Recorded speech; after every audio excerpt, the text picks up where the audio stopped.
उस घड़ी का ज्ञान अल्लाह ही की ओर फिरता है। वही उन सारे फलों को जानता है जो अपने गाभों में से निकलते हैं। उसी को मालूम है कि कौन सी मादा गर्भवती हुई है और किसने बच्चा जना है। फिर जिस दिन वो इन लोगों को पुकारेगा कि कहाँ हैं मेरे वे साझीदार, ये कहेंगे हम निवेदन कर चुके हैं, आज हम में से कोई इसकी गवाही देने वाला नहीं है। उस समय वे सारे आराध्य इनसे गुम हो जाएंगे जिन्हें ये इससे पहले पुकारते थे, और ये लोग समझ लेंगे कि इनके लिए अब कोई पनाह लेने की जगह नहीं है।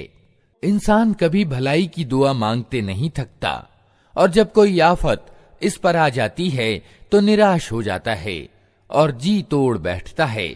मगर ज्यों ही कि कठिन समय बीत जाने के बाद हम इसे अपनी दयालुता का मजा चखाते हैं, ये कहता है कि मैं इसी का हकदार हूं और मैं नहीं समझता कि कयामत कभी आएगी। लेकिन अगर वास्तव में मैं अपने रब की ओर पलटाया गया तो वहां भी मजे करूंगा। हालांकि इनकार करने वालों को लाजमी तौर पर हम बता कर रहेंगे कि वे क्या करके आए हैं, और उन्हें हम बड़े गंदे अजाब का मजा चखाएंगे। इंसान को जब हम नेमत देते हैं तो वो मुंह फेरता है और अकड़ जाता है, और जब उसे कोई आफत छू जाती है तो बड़ी लंबी चौड़ी दुआएं करने लगता है। ऐ नबी, इनसे कहो, कभी तुमने ये भी सोचा कि अगर वास्तव में ये कुरान अल्लाह ही की ओर से हुआ और तुम इसका इनकार करते रहे, तो उस व्यक्ति से बढ़कर भटका हुआ और कौन होगा जो इसके विरोध में दूर तक निकल गया हो। जल्द ही हम इनको अपनी निशानियां बाहरी दुनिया में भी दिखाएंगे और इनके अपने अंतःकरण में भी, यहां तक कि इन पर यह बात खुल जाएगी कि ये कुरान वास्तव में सत्य है। क्या ये बात काफी नहीं है कि तेरा रब हर चीज का साक्षी है? सावधान रहो, ये लोग अपने रब से मिलन में शक रखते हैं। सुन रखो, वो हर चीज को अपने घेरे में लिए हुए है। अल्लाह के नाम से जो बड़ा ही मेहरबान और रहम करने वाला है। हा मीम ऐन सीन काफ। इसी तरह अल्लाह प्रभुत्वशाली व तत्वदर्शी तुम्हारी ओर और तुमसे पहले गुजरे हुए रसूलों की ओर प्रकाशना यानी वही करता रहा है।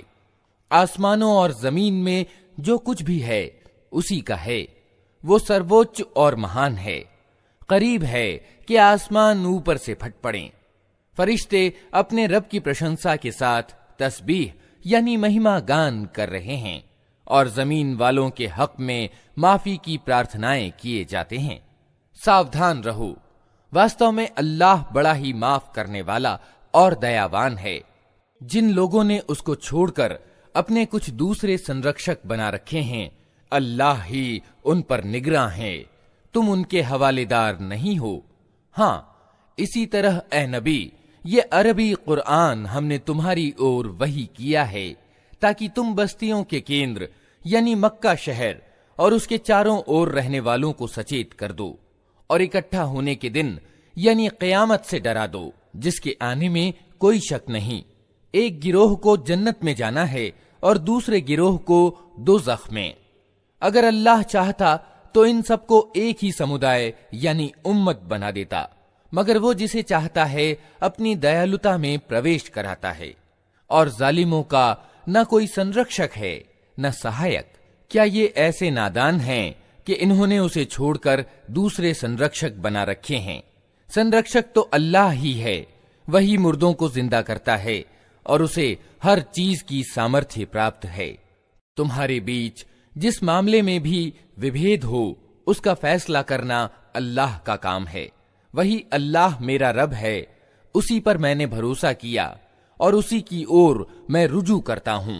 आसमानों और जमीन का बनाने वाला, जिसने तुम्हारी अपनी जाति से तुम्हारे लिए जोड़े पैदा किए, और इसी तरह जानवरों में भी उन्हीं के सहजातीय जोड़े बनाए, और इस तरीके से वो तुम्हारी नस्लें फैलाता है। संसार की कोई चीज उसके सदृश नहीं, वो सब कुछ सुनने और देखने वाला है। आसमान और जमीन के खजानों की कुंजियां उसी के पास हैं। जिसे चाहता है खुली रोजी देता है और जिसे चाहता है नपा तुला देता है। उसे हर चीज का ज्ञान है। उसने तुम्हारे लिए धर्म की वही पद्धति नियत की है जिसका आदेश उसने नूह को दिया था, और जिसे ए मोहम्मद अब तुम्हारी ओर हमने प्रकाशना यानी वही के द्वारा भेजी है, और जिसका आदेश हम इब्राहिम और मूसा और ईसा को दे चुके हैं, इस ताकीद के साथ कि कायम करो इस दीन यानी धर्म को और इसमें अलग अलग ना हो जाओ। यही बात इन बहुदेववादियों को बहुत अप्रिय लगी है, जिसकी ओर ए मोहम्मद तुम उन्हें आमंत्रण दे रहे हो। अल्लाह जिसे चाहता है अपना कर लेता है, और वो अपनी ओर आने का मार्ग उसी को दिखाता है जो उसकी ओर रुजू करे। लोगों में जो विभेद जाहिर हुआ वो इसके बाद हुआ कि उनके पास ज्ञान आ चुका था, और इस कारण हुआ कि वे परस्पर एक दूसरे पर ज्यादती करना चाहते थे। अगर तेरा रब पहले ही ये न कह चुका होता कि एक नियत समय तक फैसला स्थगित रखा जाएगा, तो उनका झगड़ा चुका दिया गया होता। और वास्तविकता ये है कि अगलों के बाद जो लोग किताब के उत्तराधिकारी बनाए गए, वे उसकी ओर से बड़े विकलताजनक संदेह में पड़े हुए हैं। चूंकि ये हालत पैदा हो चुकी है, इसलिए ए नबी अब तुम उसी धर्म की ओर निमंत्रण दो, और जिस तरह तुम्हें आदेश दिया गया है उसी पर मजबूती से जम जाओ, और इन लोगों की इच्छाओं का अनुपालन न करो, और इनसे कह दो कि अल्लाह ने जो किताब भी उतारी है मैं उस पर ईमान लाया।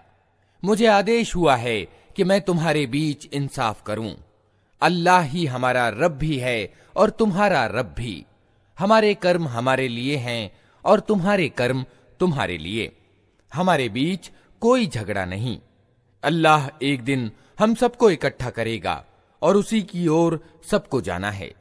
अल्लाह की पुकार को आगे बढ़कर स्वीकार कर लेने के बाद जो लोग स्वीकार करने वालों से अल्लाह के मामले में झगड़े करते हैं, उनका वाद विवाद उनके रब की दृष्टि में गलत है, और उन पर उसका गजब है, और उनके लिए कठोर यातना है। वो अल्लाह ही है जिसने सत्यता पूर्वक ये किताब और तुला अवतरित की। और तुम्हें क्या खबर, शायद कि फैसले की घड़ी करीब ही आ लगी हो। जो लोग उसके आने पर ईमान नहीं रखते वे तो उसके लिए जल्दी मचाते हैं, मगर जो उस पर ईमान रखते हैं वे उससे डरते हैं और जानते हैं कि यकीनन वो आने वाली है। खूब सुन लो, जो लोग उस घड़ी के आने में शक डालने वाले वाद विवाद करते हैं वे गुमराही में बहुत दूर निकल गए हैं। अल्लाह अपने बंदों पर बहुत दयालु है, जिसे जो चाहता है देता है, और वो बड़ी शक्ति वाला और प्रभुत्वशाली है। जो कोई आखिरत की खेती चाहता है उसकी खेती को हम बढ़ाते हैं, और जो दुनिया की खेती चाहता है उसे दुनिया ही में से देते हैं, मगर आखिरत में उसका कोई हिस्सा नहीं है। क्या ये लोग अल्लाह के कुछ ऐसे साझीदार रखते हैं जिन्होंने इनके लिए धर्म के प्रकार की एक ऐसी पद्धति नियत कर दी है जिसकी अल्लाह ने अनुमति नहीं दी? अगर फैसले की बात तय न पा गई होती तो इनका झगड़ा चुका दिया गया होता। यकीनन इन जालिमों के लिए दर्दनाक अजाब है। तुम देखोगे कि ये जालिम उस समय अपने किए के परिणाम से डर रहे होंगे और वो इन पर आकर रहेगा। इसके विपरीत जो लोग ईमान ले आए हैं और जिन्होंने अच्छे कर्म किए हैं वे जन्नत के बागों में होंगे। जो कुछ भी वे चाहेंगे अपने रब के यहां पाएंगे। यही बड़ा अनुग्रह है। यह है वो चीज जिसकी खुशखबरी अल्लाह अपने उन बंदों को देता है जिन्होंने मान लिया और अच्छे कर्म किए। ए नबी, इन लोगों से कह दो कि मैं इस काम पर तुमसे किसी बदले का उम्मीदवार नहीं हूं, अलबत्ता समीपता का प्रेम भाव जरूर चाहता हूं। जो कोई भलाई कमाएगा हम उसके लिए इस भलाई में अच्छाई की बढ़ोतरी कर देंगे। यकीनन अल्लाह बड़ा माफ करने वाला और गुणग्राहक है। क्या ये लोग कहते हैं कि इस व्यक्ति ने अल्लाह पर झूठा आरोप घड़ लिया है? अगर अल्लाह चाहे तो तुम्हारे दिल पर ठप्पा लगा दे। वो असत्य को मिटा देता है और सत्य को अपने आदेशों से सत्य कर दिखाता है। वो सीनों के छिपे हुए रहस्य जानता है। वही है जो अपने बंदों से तौबा कबूल करता है और बुराइयों को माफ करता है। हालांकि तुम लोगों के सब कर्मों का उसे ज्ञान है। वो ईमान लाने वालों और अच्छे कर्म करने वालों की दुआ को कबूल करता है और अपने अनुग्रह से उनको और ज्यादा देता है। रहे इनकार करने वाले तो उनके लिए कठोर सजा है। अगर अल्लाह अपने सब बंदों को खुली रोजी दे देता तो वे जमीन में सरकशी का तूफान खड़ा कर देते, मगर वो एक हिसाब से जितनी चाहता है उतारता है। यकीनन वो अपने बंदों की खबर रखने वाला है और उन पर निगाह रखता है। वही है जो लोगों के निराश हो जाने के बाद मेह बरसाता है और अपनी दयालुता फैला देता है, और वही प्रशंसा योग्य संरक्षक है। उसकी निशानियों में से है ये धरती और आसमानों की रचना और ये सजीव रचनाएं जो उसने दोनों जगह फैला रखी हैं। वो जब चाहे उन्हें इकट्ठा कर सकता है। तुम लोगों पर जो मुसीबत भी आई है तुम्हारे अपने हाथों की कमाई से आई है, और बहुत से अपराधों को वो वैसे ही माफ करता जाता है। तुम जमीन में अपने अल्लाह को निरुपाय कर देने वाले नहीं हो, और अल्लाह के मुकाबले में तुम कोई संरक्षक और सहायक नहीं रखते। उसकी निशानियों में से हैं ये जहाज जो समुद्र में पहाड़ों की तरह दिखाई देते हैं। अल्लाह जब चाहे हवा को ठहरा दे और ये समुद्र की पीठ पर खड़े के खड़े रह जाएं। इसमें बड़ी निशानियां हैं हर उस व्यक्ति के लिए जो पूर्णतः सब्र से काम करने वाला और कृतज्ञता दिखाने वाला हो, या उन पर सवार होने वालों के बहुत से गुनाहों को माफ करते हुए उनकी कुछ ही करतूतों के बदले में उन्हें डुबो दे। और उस समय हमारी आयतों में झगड़े करने वालों को पता चल जाए कि उनके लिए कोई पनाह की जगह नहीं है। जो कुछ भी तुम लोगों को दिया गया है वो सिर्फ दुनिया की कुछ दिनों की जिंदगी का सामान है, और जो कुछ अल्लाह के यहाँ है वो अच्छा भी है और बाकी रहने वाला भी। वो उन लोगों के लिए है जो ईमान लाए हैं और अपने रब पर भरोसा करते हैं, जो बड़े बड़े गुनाहों और अश्लील कर्मों से बचते हैं, और अगर गुस्सा आ जाए तो माफ कर जाते हैं, जो अपने रब का आदेश मानते हैं, नमाज कायम करते हैं, अपने मामले आपस के परामर्श से चलाते हैं। हमने जो कुछ भी रोजी उन्हें दी है उसमें से खर्च करते हैं, और जब उन पर ज्यादती की जाती है तो उसका मुकाबला करते हैं। बुराई का बदला वैसी ही बुराई है, फिर जो कोई माफ कर दे और सुधार करे उसका बदला अल्लाह के जिम्मे है। अल्लाह जालिमों को पसंद नहीं करता, और जो लोग जुल्म होने के बाद बदला लें तो उनकी निंदा नहीं की जा सकती। निंदनीय तो वे हैं जो दूसरों पर जुल्म करते हैं और जमीन में नाहक ज्यादतियां करते हैं। ऐसे लोगों के लिए दर्दनाक अजाब है। अलबत्ता जो व्यक्ति सब्र से काम ले और माफ करे तो ये बड़े साहसपूर्ण कामों में से है। जिसको अल्लाह ही गुमराही में फेंक दे उसका कोई संभालने वाला अल्लाह के बाद नहीं है। तुम देखोगे कि ये जालिम जब अजाब देखेंगे तो कहेंगे अब पलटने की भी कोई राह है, और तुम देखोगे कि ये जहन्नम के सामने जब लाए जाएंगे तो अपमान के कारण झुके जा रहे होंगे और उसको निगाह बचा बचा कर कनखियों से देखेंगे। उस समय वे लोग जो ईमान लाए थे कहेंगे कि वास्तव में वास्तविक घाटा उठाने वाले वही हैं जिन्होंने आज क़यामत के दिन अपने आप को और अपने संबंधियों को घाटे में डाल दिया। सावधान रहो, जालिम लोग स्थायी अजाब में होंगे और उनके कोई समर्थक और संरक्षक न होंगे जो अल्लाह के मुकाबले में उनकी सहायता को आए। जिसे अल्लाह गुमराही में फेंक दे उसके लिए बचाव की कोई राह नहीं। मान लो अपने रब की बात पहले इससे कि वो दिन आए जिसके टलने का कोई उपाय अल्लाह की ओर से नहीं है। उस दिन तुम्हारे लिए कोई पनाह लेने की जगह न होगी और न कोई तुम्हारी हालत को बदलने की कोशिश करने वाला होगा। अब अगर ये लोग मुंह मोड़ते हैं तो ए नबी, हमने तुमको इन पर निगहबान बनाकर तो नहीं भेजा है, तुम पर तो सिर्फ बात पहुंचा देने की जिम्मेदारी है। इंसान का हाल ये है कि जब हम उसे अपनी दयालुता का मजा चखाते हैं तो उस पर फूल जाता है, और अगर उसके अपने हाथों का किया धरा किसी मुसीबत के रूप में उस पर उलट पड़ता है तो बड़ा कृतघ्न बन जाता है। अल्लाह जमीन और आसमानों की बादशाही का मालिक है, जो कुछ चाहता है पैदा करता है, जिसे चाहता है लड़कियां देता है, जिसे चाहता है लड़के देता है, जिसे चाहता है लड़के और लड़कियां मिला जुला कर देता है, और जिसे चाहता है बांझ कर देता है। वो सब कुछ जानता है और हर चीज की सामर्थ्य रखता है। किसी इंसान का ये मकाम नहीं है कि अल्लाह उससे आमने सामने बात करे। उसकी बात या तो वही यानी संकेत के तौर पर होती है या पर्दे के पीछे से, या फिर वो कोई संदेश वाहक यानी फरिश्ता भेजता है और वो उसके आदेश से जो कुछ चाहता है प्रकाशना व्यक्त करता है। वो सर्वोच्च और तत्वदर्शी है। और इसी प्रकार ए नबी, हमने अपने आदेश से एक रूह यानी प्राण एवं सार तत्व तुम्हारी ओर प्रकाशना की है।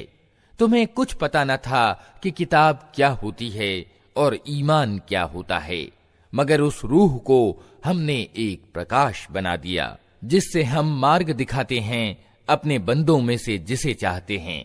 यकीनन तुम सीधे मार्ग की ओर पथ प्रदर्शन कर रहे हो, उस अल्लाह के मार्ग की ओर जो जमीन और आसमानों की हर चीज का मालिक है। सावधान रहो, सारे मामले अल्लाह ही की ओर रुजू करते हैं। अल्लाह के नाम से जो बड़ा ही मेहरबान और रहम करने वाला है। हामीम।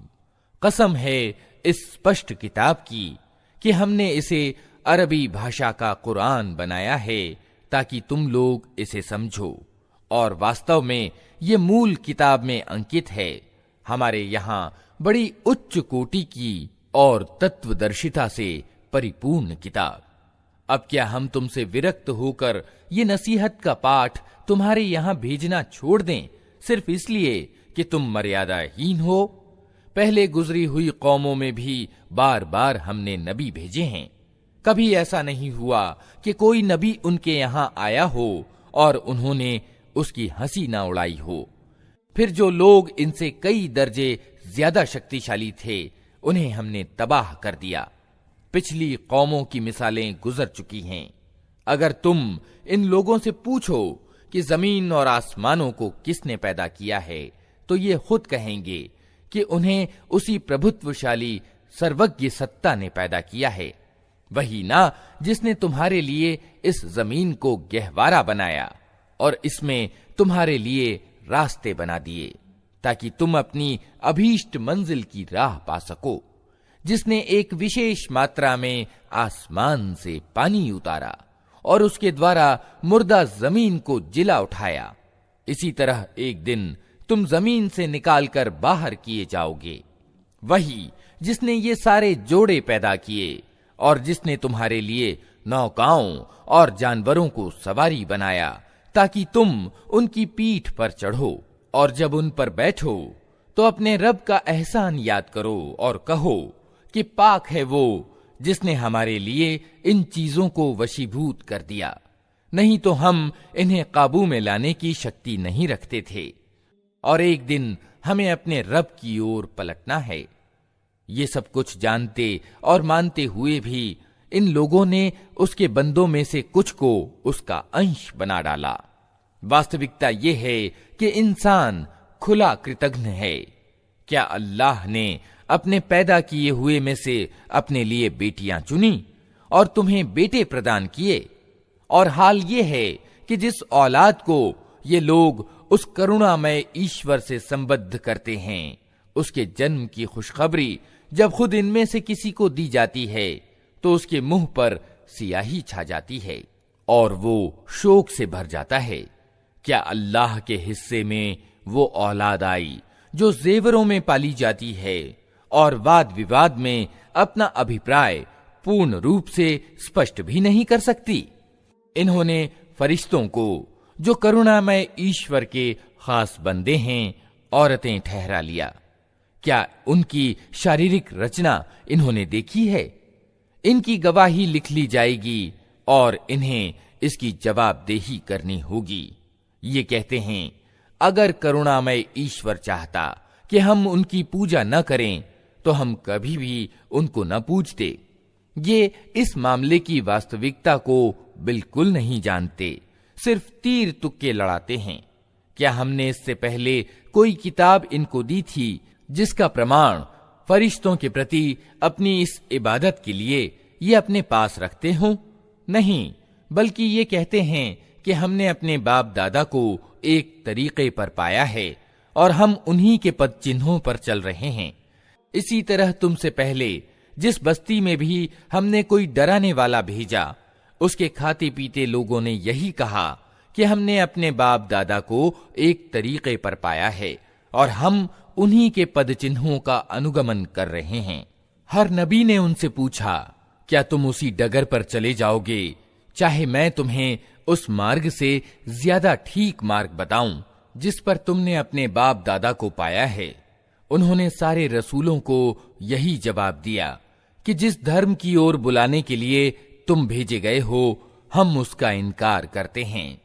आखिरकार हमने उनकी खबर ले डाली और देख लो कि झुठलाने वालों का क्या परिणाम हुआ। याद करो वो समय जब इब्राहिम ने अपने बाप और अपनी कौम से कहा था कि तुम जिनकी बंदगी करते हो, मेरा उनसे कोई संबंध नहीं, मेरा संबंध सिर्फ उससे है जिसने मुझे पैदा किया, वही मुझे राह दिखाएगा। और इब्राहिम यही शब्द अपने पीछे अपनी औलाद में छोड़ गया ताकि वे उसकी ओर रुजू करें। इस पर भी जब ये लोग दूसरों की बंदगी करने लगे तो मैंने इनको मिटा नहीं दिया, बल्कि मैं इन्हें और इनके बाप दादा को जीवन सामग्री देता रहा, यहां तक कि इनके पास सत्य और खोल खोल कर बयान करने वाला रसूल आ गया। मगर जब वो सत्य इनके पास आया तो इन्होंने कह दिया कि ये तो जादू है और हम इसको मानने से इनकार करते हैं। कहते हैं, यह कुरान दोनों शहरों के बड़े आदमियों में से किसी पर क्यों न अवतरित किया गया? क्या तेरे रब की दयालुता ये लोग बांटते हैं? दुनिया की जिंदगी में इनके जीवन यापन के साधन तो हमने इनके बीच बांटे हैं और इनमें से कुछ लोगों को कुछ दूसरे लोगों पर हमने कई दर्जे उच्चता दी है ताकि ये एक दूसरे से सेवा कार्य लें। और तेरे रब की दयालुता अर्थात पैगंबरी उस धन से ज्यादा मूल्यवान है जो इनके धनवान समेट रहे हैं। अगर ये आशंका न होती कि सारे लोग एक ही तरीके के हो जाएंगे तो हम करुणामय ईश्वर के प्रति इनकार की नीति अपनाने वालों के घरों की छतें और उनकी सीढ़ियां, जिनसे वे अपने बाला खानों यानी अटारियों पर चढ़ते हैं, और उनके दरवाजे और उनके तख्त जिन पर वे तकिए लगाकर बैठते हैं, सब चांदी और सोने के बना देते। ये तो दुनिया की जिंदगी की सामग्री है और आखिरत यानी परलोक तेरे रब के यहां सिर्फ डर रखने वालों के लिए है। जो व्यक्ति रहमान के स्मरण की उपेक्षा करता है, हम उस पर एक शैतान नियुक्त कर देते हैं और वो उसका साथी बन जाता है। ये शैतान ऐसे लोगों को सन्मार्ग पर आने से रोकते हैं और वे अपनी जगह ये समझते हैं कि हम ठीक जा रहे हैं। अंततः जब वो व्यक्ति हमारे यहां पहुंचेगा तो अपने शैतान से कहेगा, काश मेरे और तेरे बीच पूर्व और पश्चिम की दूरी होती, तू तो बहुत ही बुरा साथी निकला। उस समय इन लोगों से कहा जाएगा कि जब तुम जुल्म कर चुके तो आज ये बात तुम्हारे लिए कुछ भी लाभदायक नहीं है कि तुम और तुम्हारे शैतान अजाब में समभागी हैं। अब क्या ए नबी, तुम बहरों को सुनाओगे या अंधों और खुली गुमराही में पड़े हुए लोगों को राह दिखाओगे? अब तो हमें इनको सजा देनी है, चाहे हम तुम्हें दुनिया से उठा लें या तुमको आंखों से इनका वो परिणाम दिखा दें जिसका हमने इनसे वादा किया है। हमें इन पर पूरी सामर्थ्य प्राप्त है।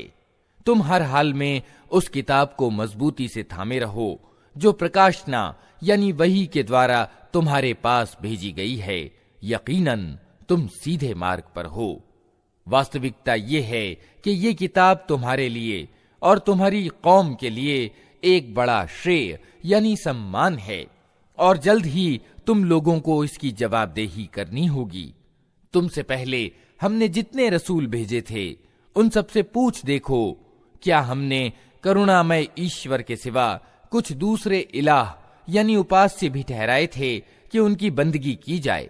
हमने मूसा को अपनी निशानियों के साथ फिरौन और उसके राज्य प्रमुखों के पास भेजा, और उसने जाकर कहा कि मैं सारे जहान के रब का रसूल हूं। फिर जब उसने हमारी निशानियां उनके सामने पेश की तो वे ठट्ठे मारने लगे। हम एक पर एक ऐसी निशानी उनको दिखाते चले गए जो पहली से बढ़ चढ़कर थी, और हमने उनको यातना में धर लिया कि वे अपनी रीति से बाज आएं। हर यातना के अवसर पर वे कहते, ऐ जादूगर, अपने रब की ओर से जो पद तुझे प्राप्त है उसके आधार पर हमारे लिए उससे दुआ कर, हम जरूर सन्मार्ग पर आ जाएंगे। मगर ज्यों ही कि हम उन पर से यातना हटा देते, वे अपनी बात से फिर जाते थे। एक दिन फिरौन ने अपनी कौम के बीच पुकार कर कहा, लोगो, क्या मिस्र का राज्य मेरा नहीं है और ये नहरें मेरे नीचे नहीं बह रही हैं? क्या तुम लोगों को दिखाई नहीं देता मैं अच्छा हूं, या ये व्यक्ति जो अपमानग्रस्त और हीन है और अपनी बात भी खोलकर बयान नहीं कर सकता? क्यों न इस पर सोने के कंगन उतारे गए, या फरिश्तों का एक दल इसकी अर्दली में न आया? उसने अपनी कौम को हल्का समझा और उन्होंने उसकी बात मानी। वास्तव में वे थे ही अवज्ञाकारी लोग। आखिरकार जब उन्होंने हमें क्रुद्ध कर दिया तो हमने उनसे बदला लिया और उनको इकट्ठा डुबो दिया, और बाद वालों के लिए आगे गुजरे हुए और शिक्षाप्रद नमूना बनाकर रख दिया। और ज्यों ही कि मरियम के बेटे की मिसाल दी गई, तुम्हारी कौम के लोगों ने उस पर शोर मचा दिया और लगे कहने कि हमारे पूज्य अच्छे हैं या वो। ये मिसाल वे तुम्हारे सामने सिर्फ कुतर्क के लिए लाए हैं। वास्तविकता ये है कि ये हैं ही झगड़ालू लोग। मरियम का बेटा इसके सिवा कुछ न था कि एक बंदा था जिसे हमने अपना कृपा पात्र बनाया, और इस्राएल की संतान के लिए उसे अपने चमत्कार का एक नमूना बना दिया। हम चाहें तो तुमसे फरिश्ते पैदा कर दें जो जमीन में तुम्हारे उत्तराधिकारी हों, और वो अर्थात मरियम का बेटा वास्तव में कयामत की एक निशानी है। अतः तुम उसमें शक न करो और मेरी बात मान लो, यही सीधा मार्ग है। ऐसा न हो शैतान तुमको उससे रोक दे कि वो तुम्हारा खुला दुश्मन है। और जब ईसा स्पष्ट निशानियां लिए हुए आया था तो उसने कहा था कि मैं तुम लोगों के पास तत्वदर्शिता लेकर आया हूं, और इसलिए आया हूं कि तुम पर कुछ उन बातों की वास्तविकता स्पष्ट कर दूं जिनके संबंध में तुम विभेद कर रहे हो। अतः तुम अल्लाह से डरो और मेरी बात मानो। सत्य यह है कि अल्लाह ही मेरा रब भी है और तुम्हारा रब भी। उसी की तुम बंदगी करो, यही सीधा मार्ग है। मगर उसकी इस स्पष्ट शिक्षा के बावजूद गिरोहों ने परस्पर विभेद किया। अतः तबाही है उन लोगों के लिए जिन्होंने जुल्म किया, एक दुखद दिन के अजाब से। क्या ये लोग अब बस इसी चीज के इंतजार में हैं कि अचानक इन पर कयामत आ जाए और इन्हें खबर भी ना हो? वो दिन जब आएगा तो डर रखने वालों को छोड़कर बाकी सब दोस्त एक दूसरे के दुश्मन हो जाएंगे। उस दिन उन लोगों से जो हमारी आयतों पर ईमान लाए थे और आज्ञाकारी बनकर रहे थे, कहा जाएगा कि ऐ मेरे बंदो, आज तुम्हारे लिए कोई डर नहीं और ना तुम्हें कोई चिंता सताएगी। दाखिल हो जाओ जन्नत में, तुम और तुम्हारी पत्नियां, तुम्हें खुश कर दिया जाएगा।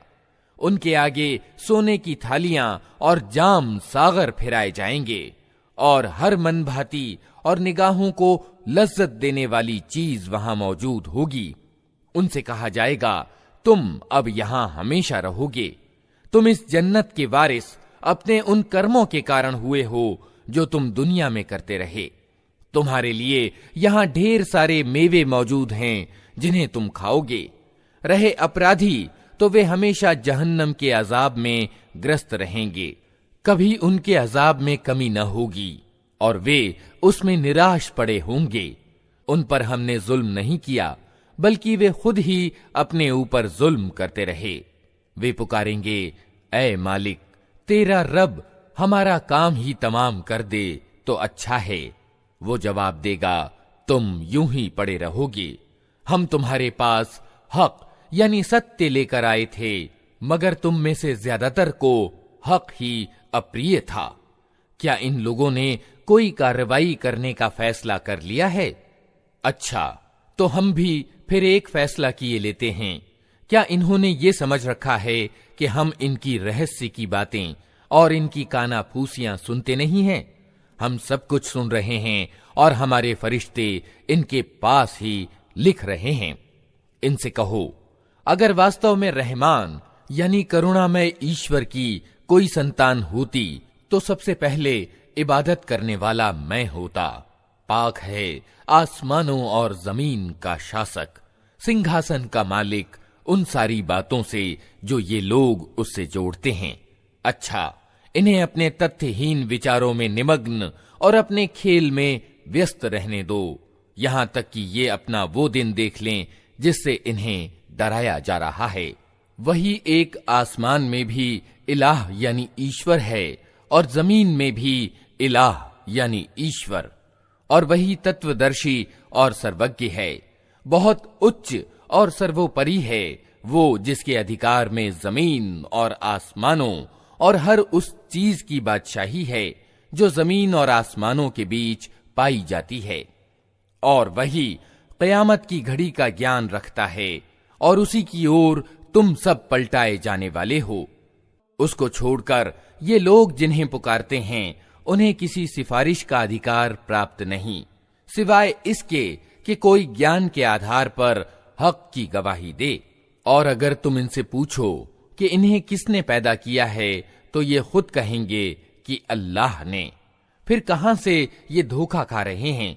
कसम है रसूल के इस कथन की कि ए रब, ये वे लोग हैं जो मानते नहीं। अच्छा, ए नबी, इनसे नजर हटा लो और कह दो कि सलाम है तुम्हें, जल्द ही इन्हें मालूम हो जाएगा। अल्लाह के नाम से जो बड़ा ही मेहरबान और रहम करने वाला है। हामीम। कसम है इस स्पष्ट किताब की कि हमने इसे एक बड़ी भलाई और बरकत वाली रात में उतारा है, क्योंकि हम लोगों को सावधान करने का इरादा रखते थे। ये वो रात थी जिसमें हर मामले का तत्वदर्शिता युक्त निर्णय हमारे आदेश से प्रचलित किया जाता है। हम एक रसूल भेजने वाले थे तेरे रब की दयालुता के रूप में। निश्चय ही वो सब कुछ सुनने और जानने वाला है। आसमानों और जमीन का रब और हर उस चीज का रब जो आसमान और जमीन के बीच है। यदि तुम लोग वास्तव में विश्वास रखने वाले हो, कोई माबूद यानी आराध्य उसके सिवा नहीं है। वही जीवन प्रदान करता है और वही मृत्यु देता है। तुम्हारा रब तुम्हारे उन पूर्वजों का रब जो पहले गुजर चुके हैं, किंतु वास्तव में इन लोगों को विश्वास नहीं है, बल्कि ये अपने संदेह में पड़े खेल रहे हैं। अच्छा, प्रतीक्षा करो उस दिन की जब आकाश प्रत्यक्ष धुआं लिए हुए आएगा और वो लोगों पर छा जाएगा। ये है दुखदायिनी यातना। अब कहते हैं कि पालनहार हम पर से ये यातना टाल दे, हम ईमान लाते हैं। इनकी बेसुधी कहां दूर होती है।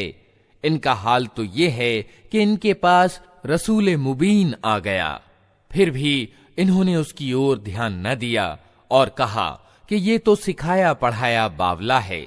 हम तनिक यातना हटाए देते हैं, तुम लोग फिर वही कुछ करोगे जो पहले कर रहे थे। जिस दिन हम बड़ी चोट लगाएंगे वो दिन होगा जब हम तुमसे बदला लेंगे। हम इनसे पहले फिरौन की जाति को इसी परीक्षा में डाल चुके हैं। उनके पास एक अत्यंत भला रसूल आया और उसने कहा, अल्लाह के बंदों को मुझे सौंप दो, मैं तुम्हारे लिए एक अमानतदार रसूल हूं। अल्लाह के मुकाबले में उद्दंडता न दिखाओ। मैं तुम्हारे सामने अपनी नियुक्ति का स्पष्ट प्रमाण प्रस्तुत करता हूं और मैं अपने रब और तुम्हारे रब की शरण ले चुका हूं, इससे कि तुम मुझ पर आक्रमण करो। अगर तुम मेरी बात नहीं मानते तो मुझ पर हाथ डालने से बाज रहो। अंततः उसने अपने रब को पुकारा कि ये लोग अपराधी हैं। उत्तर दिया गया, अच्छा तो रातों रात मेरे बंदों को लेकर चल पड़, तुम लोगों का पीछा किया जाएगा। समुद्र को उसके हाल पर खुला छोड़ दे, ये सारी सेना डूब जाने वाली है। कितने ही बाग और स्रोत और खेत और भव्य महल थे जो वे छोड़ गए, कितनी ही सुख सामग्री जिनमें वे मजे कर रहे थे उनके पीछे धरी रह गई। ये हुआ उनका परिणाम और हमने दूसरों को इन चीजों का उत्तराधिकारी बना दिया। फिर न आकाश उन पर रोया न धरती, और तनिक सी मोहलत भी उनको न दी गई। इस प्रकार इस्राएल की संतान को हमने अत्यंत अपमान युक्त यातना फिरौन से छुटकारा दिया, जो सीमोल्लंघन करने वालों में सचमुच उच्च श्रेणी का आदमी था, और उनकी हालत जानते हुए उनको संसार की अन्य जातियों के मुकाबले में प्राथमिकता दी और उन्हें ऐसी निशानियां दिखाईं जिनमें स्पष्ट परीक्षा थी। ये लोग कहते हैं, हमारी पहली मृत्यु के सिवा और कुछ नहीं, उसके बाद हम पुनः उठाए जाने वाले नहीं हैं। अगर तुम सच्चे हो तो उठा लाओ हमारे बाप दादा को। ये अच्छे हैं या तुब्बा की जाति और उससे पहले के लोग, हमने उनको इसी कारण विनष्ट किया कि वे अपराधी हो गए थे। ये आकाशों और धरती और इनके बीच की चीजें हमने कुछ खेल के रूप में नहीं बना दी हैं।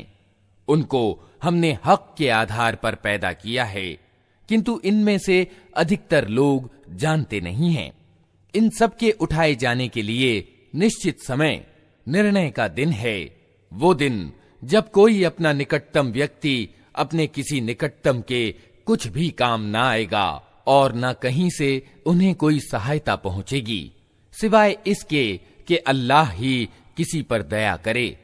वो प्रभुत्वशाली और दयावान है। ज़क्कूम यानी थूहड़ का पेड़ गुनहगार का खाना होगा, तेल की तलछट जैसा। पेट में वो इस तरह जोश खाएगा जैसे खौलता हुआ पानी जोश खाता है।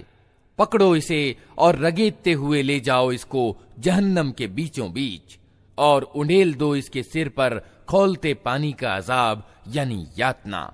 चख इसका मजा, बड़ा जबरदस्त इज्जतदार आदमी है तू। ये वही चीज है जिसके आने में तुम लोगों को संदेह था। अल्लाह का डर रखने वाले निश्चिंतता की जगह में होंगे, बागों और स्रोतों में रेशम और कमखाब के वस्त्र पहने आमने सामने बैठे होंगे। ये होगा उनका गौरव, और हम गोरी गोरी मृगनयनी स्त्रियों से उनका विवाह कर देंगे। वहां वे निश्चिंतता पूर्वक हर प्रकार की स्वादिष्ट चीजें तलब करेंगे। वहां मृत्यु का मजा वे कभी न चखेंगे। बस दुनिया में जो मृत्यु आ चुकी सो आ चुकी, और अल्लाह अपने अनुग्रह से उनको नरक यातना से बचा देगा। यही बड़ी सफलता है। ऐ नबी, हमने इस किताब को तुम्हारी भाषा में आसान बना दिया है ताकि ये लोग नसीहत हासिल करें। अब तुम भी प्रतीक्षा करो, ये भी प्रतीक्षा में हैं। अल्लाह के नाम से जो बड़ा ही मेहरबान और रहम करने वाला है। हामीम। इस किताब का अवतरण अल्लाह की ओर से है, जो प्रभुत्वशाली और तत्वदर्शी है। वास्तविकता ये है कि आसमानों और जमीन में अगणित निशानियां हैं ईमान लाने वालों के लिए, और तुम्हारी अपनी पैदाइश में और उन जानवरों में जिनको अल्लाह जमीन में फैला रहा है बड़ी निशानियां हैं उन लोगों के लिए जो विश्वास करने वाले हैं। और रात और दिन के अंतर और विभेद में, और उस आजीविका में जिसे अल्लाह आसमान से उतारता है, फिर उसके द्वारा मुर्दा जमीन को जिला उठाता है। और हवाओं की गर्दिश में बहुत सी निशानियां हैं उन लोगों के लिए जो बुद्धि से काम लेते हैं। ये अल्लाह की निशानियां हैं जिन्हें हम तुम्हारे सामने ठीक ठीक बयान कर रहे हैं। अब आखिर अल्लाह और उसकी आयतों के बाद और कौन सी बात है जिस पर ये लोग ईमान लाएंगे? तबाही है हर उस झूठे बुरे कर्म वाले व्यक्ति के लिए जिसके सामने अल्लाह की आयतें पढ़ी जाती हैं और वो उनको सुनता है, फिर पूरे गर्व के साथ अपने इनकार पर इस तरह अड़ा रहता है कि मानो उसने उनको सुना ही नहीं। ऐसे व्यक्ति को दर्दनाक अजाब की खुशखबरी दे दो। हमारी आयतों में से कोई बात जब वो जान लेता है तो वो उनकी हंसी उड़ाता है। ऐसे सब लोगों के लिए रुसवाई है। उनके आगे जहन्नम है। जो कुछ भी उन्होंने दुनिया में कमाया है उसमें से कोई चीज उनके किसी काम ना आएगी। न उनके वे संरक्षक ही उनके लिए कुछ कर सकेंगे जिन्हें अल्लाह को छोड़कर उन्होंने अपना आत्मीय यानी वली बना रखा है। उनके लिए बड़ा अजाब है। यह कुरान सर्वथा मार्गदर्शन है और उन लोगों के लिए बड़ा ही दर्दनाक अजाब है जिन्होंने अपने रब की आयतों को मानने से इनकार किया। वो अल्लाह ही तो है जिसने तुम्हारे लिए समुद्र को वशीभूत किया ताकि उसके आदेश से नौकाएं उसमें चलें और तुम उसका अनुग्रह तलाश करो और कृतज्ञ हो। उसने जमीन और आसमानों की सारी ही चीजों को तुम्हारे लिए वशीभूत कर दिया, सब कुछ अपने पास से। इसमें बड़ी निशानियां हैं उन लोगों के लिए जो सोच विचार करने वाले हैं। ऐ नबी, ईमान लाने वालों से कह दो कि जो लोग अल्लाह की ओर से बुरे दिन आने की कोई आशंका नहीं रखते उनकी हरकतों पर क्षमा से काम लें ताकि अल्लाह खुद एक गिरोह को उसकी कमाई का बदला दे। जो कोई अच्छा कर्म करेगा अपने ही लिए करेगा और जो बुराई करेगा वो खुद ही उसकी सजा भुगतेगा। फिर जाना तो सबको अपने रब ही की ओर है। इससे पहले इस्राएल की संतान को हमने किताब और हुक्म यानी समझ और निर्णय शक्ति और नबूवत यानी पैगंबरी प्रदान की थी। उनको हमने अच्छी जीवन सामग्री दी, दुनिया भर के लोगों पर उन्हें श्रेष्ठता प्रदान की और धर्म के विषय में उन्हें स्पष्ट आदेश दे दिए। फिर जो विभेद उनके बीच प्रकट हुआ वो अज्ञान के कारण से नहीं बल्कि ज्ञान ना जाने के बाद हुआ, और इस कारण हुआ कि वे परस्पर एक दूसरे पर ज्यादती करना चाहते थे। अल्लाह क़यामत के दिन उन मामलों का फैसला कर देगा जिनमें वे विभेद करते रहे हैं। इसके बाद अब ए नबी, हमने तुमको धर्म के मामले में एक खुले मार्ग यानी शरीयत पर कायम किया है, अतः तुम उसी पर चलो और उन लोगों की इच्छाओं का अनुपालन न करो जो ज्ञान नहीं रखते। अल्लाह के मुकाबले में वे तुम्हारे कुछ भी काम नहीं आ सकते। जालिम लोग एक दूसरे के साथी हैं और डर रखने वालों का साथी अल्लाह है। ये सूझ की रोशनियां हैं सब लोगों के लिए और मार्गदर्शन और दयालुता उन लोगों के लिए जो विश्वास करें। क्या वे लोग जिन्होंने बुराइयां की हैं ये समझे बैठे हैं कि हम उन्हें और ईमान लाने वालों और अच्छे कर्म करने वालों को एक जैसा कर देंगे कि उनका जीना और मरना समान हो जाए? बहुत बुरे हुक्म हैं जो ये लोग लगाते हैं। अल्लाह ने तो आसमानों और जमीन को हक के साथ पैदा किया और इसलिए किया है कि प्रत्येक प्राणी को उसकी कमाई का बदला दिया जाए। लोगों पर जुल्म हरगिज न किया जाएगा। फिर क्या तुमने कभी उस व्यक्ति की हालत पर भी विचार किया जिसने अपने मन की इच्छा को अपना खुदा बना लिया और अल्लाह ने ज्ञान के होते हुए उसे गुमराही में फेंक दिया और उसके दिल और कानों पर ठप्पा लगा दिया और उसकी आंखों पर पर्दा डाल दिया? अल्लाह के बाद अब और कौन है जो उसे मार्ग दिखाए? क्या तुम लोग कोई शिक्षा ग्रहण नहीं करते?